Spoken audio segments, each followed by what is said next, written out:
So hello guys, welcome back to another video. তো আজকে আমরা করতে যাচ্ছি অ্যারো দিয়ে যেই বোর্ডটা, সেই বোর্ডটাতে আমরা এখন অ্যারো মারবো। সে কার কত পয়েন্ট হয় আমার আর তাসকিনের মধ্যে হবে।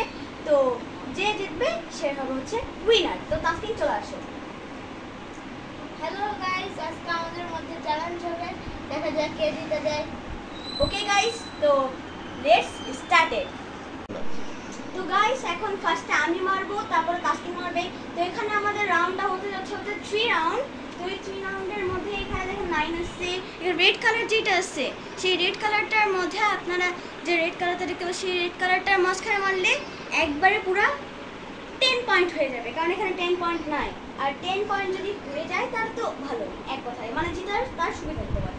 আর এখানে 9 আছে, 8 আছে, 7 আছে, এরকম করে 1 পর্যন্ত। তো এখন আমি আগে মারবো, তো দেখেন। তো গাইস, আমি এখন মারতে যাচ্ছি। So let's get started. তো আমি মারবো 5 হাইডে 3 মাত্র। শিট, হয় নাই।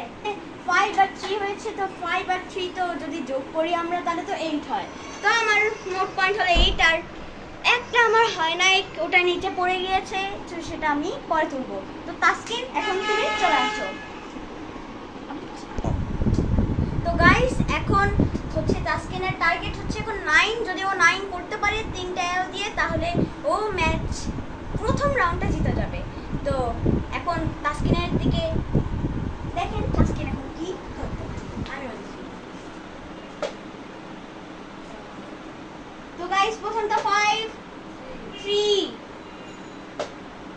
5 সেম। গাইস, তাসকিনেরটা পড়ে গিয়েছে, তো সেই কারণে ওর ওইটা কাউন্ট হবে না।